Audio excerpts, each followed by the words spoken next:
யோ super Suruli இருக்கானே, பயங்கரமான அரசியல் கேடி. அனைவருக்கும் வணக்கம். நேற்றைய தினம் நமது முதலமைச்சர் அவர்கள் கரூர்ல மக்கள் சந்திப்பு அப்படிங்கிற பேர்ல கரூர் தொகுதி இடைத்தேர்தலுக்கான பிரச்சாரத்தை வெற்றிகரமா நடத்தி முடிச்சிருக்காரு. அதுல பல விஷயங்கள் பேசினாரு. அதுல சில முக்கியமான விஷயங்களை மட்டும் இன்னைக்கு நம்ம வீடியோல பாத்துருவோம். 6 மாசமா நான் தேடிக்கிட்டு இருந்தேன் வரான். அண்ணமாக்கியம் அந்த வீச்சரோட சத்தம் இல்லாம குடுமா. ஆத்தி வந்துட்டானா? இவனதான் நானும் தேடிட்டு இருந்தேன். எப்பல போச்சு? வெட்டர்வா வெல்கம் எல்லாத்தையும் ரெடி பண்ணு. ஆளுகளை பூரா ஆயுதங்களை வர சொல்லு. அவர் பேச்ச ஆரம்பிச்ச உடனேயே கரூர்ல 41 பேர் இறந்த அந்த சம்பவத்தின விஷயத்தை பத்தி பேசினாரு. அதை நம்ம கடைசியா பாத்துருவோம். முதல்ல சார் பேசின அந்த விஷயங்களை பத்தி முதல்ல பாத்துருவோம். முதல்ல தாவேக ஆட்சியில லஞ்சம் ஊழல் இதெல்லாமே சுத்தமா ஒழிஞ்சிருச்சு, மக்கள் எல்லாம் மகிழ்ச்சியா இருக்காங்கன்ற மாதிரி பேசியிருந்தாரு. தாவேக நிர்வாகிகள் சமீப காலமா கல்குவாரி உரிமையாளர்களை மிரட்டி 1 லட்சம் ரூபாய் எனக்கு மாமூல் தரணுங்கிற மாதிரி மிரட்டுறதும், சமீபமா அரசு வழக்கறிஞர்கள் நியமனத்துல 100 கோடி ரூபாய்க்கு மேல தமிழ்நாடு முழுவதும் முறைகேடு நடந்திருக்கிற குற்றச்சாட்டுகள்லாம் எழுதுது.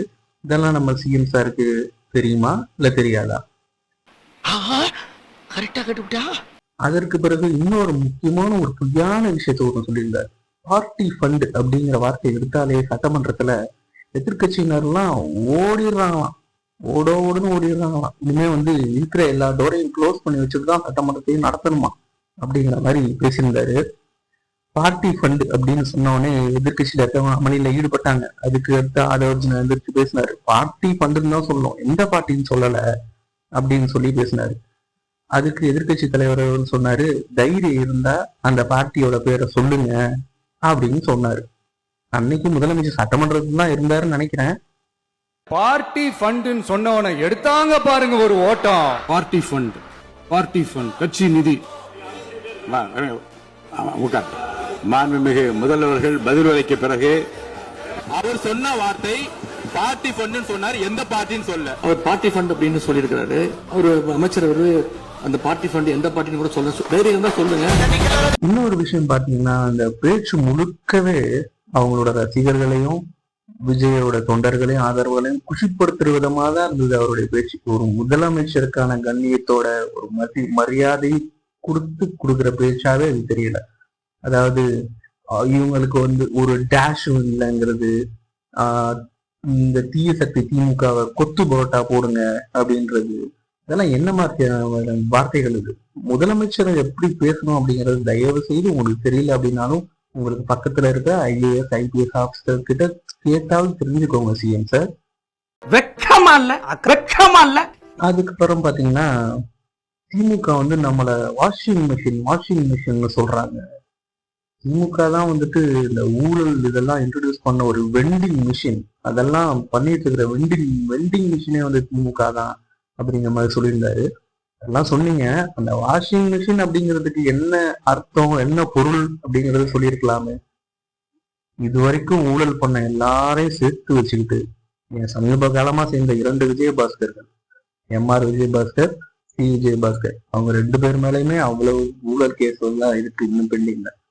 அப்படிப்பட்ட ஊழல்வாதிகள் எல்லாத்தையும் கூட வச்சுக்கிட்டு இவர் தூய சக்தியா தூய ஆட்சியை போறாங்க. அடுத்து நம்ம வீடியோட கடைசியா நம்ம சிஎம் சார் ஃபர்ஸ்ட் பேசின அந்த கரூர் இஷ்யூவை பத்தி பாத்துருவோம். அந்த கரூர் இஷ்யூல நான் ரொம்ப மனசுடைஞ்சு போயிட்டேங்கிற மாதிரி எல்லாம் பேசியிருந்தாரு. முக்கியமா கரூர் காவல்துறையினர் தான் எங்களை தடுக்கல.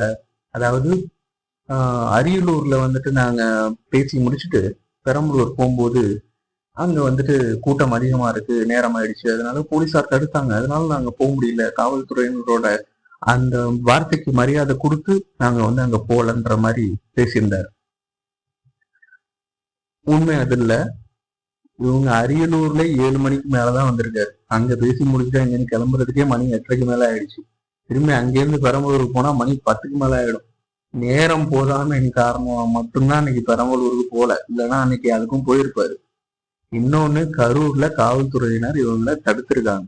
நாமக்கல் அந்த மீட்டிங் முடிச்சிட்டு கரூர் வரும்போது அந்த கரூர் போலீஸ் எங்களை அலர்ட் பண்ணிருக்கலாம்ல. இல்ல சார், இங்க எதிர்பார்த்ததை விட கொஞ்சம் கூட்டம் அதிகமா இருக்கு, கண்ட்ரோல் பண்ண முடியல, வராதீங்க. அண்ட் போலீஸ் நினைச்சா அவங்க அந்த மீட்டிங்கே கேன்சல் பண்ணலாம். ஒரு அட்லீஸ்ட் 50 மீட்டர்ஸ் பிஃபோர் திஸ் இந்த ஸ்பீக்கிங் பாயிண்ட்ல வச்சு பேசி சொல்லியிருக்காரு. சரி, இங்க நிறுத்திக்கலாம், வேண்டாம், கூட்டம் ரொம்ப ஜாஸ்தியா இருக்குது, இங்க வச்சே பேசலாம்னு சொல்லிட்டு. அதுக்கும் அந்த ஆர்கனைசர்ஸ் மறுத்திருக்காங்க. இல்ல நாங்க அந்த பாயிண்ட்டுக்கு தான் போகணும், இங்க இருந்து எங்களுக்கு கவரேஜ் நல்லா கிடைக்காது, இங்க இருந்து எங்களுக்கு வந்து சரியா மைக் கேட்காது, சரியா கேட்காது. சோ அதனாலதான் அங்க இருந்து திருப்பி வந்து கொஞ்சம் கொஞ்சமா வந்து அந்த வண்டியை வந்து கொஞ்சம் புஷ் பண்ணி கிரௌட கொஞ்சம் 2 சென்ட் மூவ் பண்ணி கொண்டு வந்திருக்காங்க. கடக்கட்டும், இந்த இவனுக்கு ஒரு சீட் எடுத்து பாருங்க ஐயா, வெறும் பொய்யா சொல்லிக்கிட்டு தெரியலாம். இதுக்கு மேல உள்ள போக வேணாம் சார், கேஷுவாலிட்டி நோக்கு போக கூட வாய்ப்பு இருக்கு. ஸோ அதனால இதுக்கு மேல தயவு செய்து உள்ள போக வேண்டாம்ன்ற மாதிரி சொல்லியிருக்காங்க. ஆனால் இவங்க ஒரு இடத்த தேர்வு பண்ணி வச்சிருக்காங்க. அங்கதான் அந்த focus light, drone camera shot, அந்த மாதிரி ஏற்பாடுகள் எல்லாம் அந்த இடத்துல தான் செஞ்சிருக்காங்க. ஸோ அந்த இடத்துல தான் இந்த யமா வாகனத்தை கொண்டு போய் நிறுத்தணுங்கிற ஒரே காரணத்தினால நிறுத்தியிருக்காங்க. கூச்சமே இல்லாம காவல்துறை மேல பழி போடுறீங்க சிஎம் சார். அன்னைக்கு அவ்வளோ பேர் இறந்தப்போ நீங்களும் ஓடிட்டீங்க, உங்களை சுற்றி இருக்கவங்க ஓட்டாங்க, அந்த ஊர்ல இருக்க ஒரு கட்சிக்காரன் இல்ல, உங்க கட்சிக்காரன் எல்லாம் ஓட்டாங்க. அங்க இறந்தவங்களை தோல்ல தூக்கி போட்டுட்டு மருத்துவமனைக்கு ஓடுனது எல்லாமே காவல்துறையினர் தான். அன்னைக்கு அவங்க போகலன்னா 41ங்கிறது 100 தாண்டி போயிருக்கும். பல பேர் உயிரை காப்பாத்தினதும் அவங்கதான். கொஞ்சம் கூட மனசாட்சியே இல்லாம பேசுறீங்க. ஏற்கனவே நம்ம இந்த கரூர் சம்பவத்தை பத்தி பல பேர் பல தடவை பல மணி நேரங்கள் பேசிட்டோம். இருந்தாலும் கரூருக்கு வந்து அந்த சம்பவத்தை பத்தி நம்ம சிஎம் சார் வர்ணித்து இருந்ததுனால கடைசியா ஒரே ஒரு கேள்வி, சிஎம் சார் உங்க மேல தப்போ, திமுக மேல தப்போ, காவல்துறை மேல தப்போ, யார் மேல தப்போ, 41 உயிர் போயிருக்கு இல்லையா? அன்னைக்கு உங்க முகத்தை பார்க்க வந்ததாலதான் இந்த 41 பேர் இறந்தாங்க. நீங்க அன்னைக்கு வரல அப்படின்னா அந்த இடத்துல கூட்டம் இல்லை, கூட்டம் இல்லைன்னா நெரிசல் இல்லை, நெரிசல் இல்லைன்னா 41 பேர் இந்த நொடி வரைக்கும் உயிரோடு இருந்திருப்பாங்க. அதுக்கு மூல காரணம், முக்கிய காரணம் நீங்களும் ஒருவர் பிள்ளையார் சொல்லி போட்டது நீங்க தான். சோ அதனால முக்கியமான ஒரு பொறுப்பு உங்களுக்கும் இருக்காது. நீங்களே நினைச்சாலும் மறுக்க முடியாது. இருந்தாலும் அந்த ஒரு உயிரிழப்பிற்கு நானும் காரணம், நானும் ஒரு பொறுப்பு இருக்கிறேன் அப்படின்னு சொல்லிட்டு இன்னைக்கு வரைக்கும் இந்த நொடி வரைக்கும் நீங்க அந்த பொறுப்பை ஏற்கவே இல்லை. நழுவி ஓடுறதுலயே தான் குறியா இருக்கீங்க. என் மேல பழிய போடுறாங்கன்னு மட்டும்தான் சொல்றீங்க. ஒண்ணு தெரிஞ்சுக்கங்க சிஎம் சார், பொறுப்பை ஏத்துக்கிறது தான் ஒரு நல்ல தலைவனுக்கு அழகு, ஒரு நல்ல தலைமை பண்புக்கு அழகு. நீ கேட்ட ஒவ்வொரு கேள்வி என்ன செருப்பால் அடிச்ச மாதிரி இருக்குடா. மாதிரி இல்ல, உண்மையிலே செருப்பால தான் அடிச்சது. எல்லாத்தையும் பேசி முடிச்சுட்டு சிஎம் சார் அவரோட வேலைக்கு வந்துட்டார். அதாவது கரூர் இடைத்தேர்தல்ல வந்துட்டு திமுக தீய சக்தியை வந்துட்டு கொத்து புரோட்டா போட்டு அனுப்புங்க, செஞ்சு விட்டுருங்க அப்படின்னு சொல்லி கடைசியா அவர் என்ன வேலைக்கு வந்தாரோ அதை முடிச்சுட்டு சார் வந்து கிளம்பிட்டாங்க. அதாவது இங்க வந்தது ஃபுல்லாவே இடைத்தேர்தல்ல ஓட்டு கேட்கறதுக்காக மட்டும்தான். இது கரூர் இடைத்தேர்தலுக்கான தேர்தல் பிரச்சாரம் மட்டும்தான். மக்கள் சந்திப்பெல்லாம் கிடையவே கிடையாது. அதெல்லாம் கபட நாடகம்.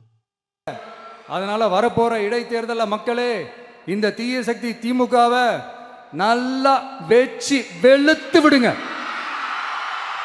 என்னடே அவன் இன்னும் திருந்தல மாமா.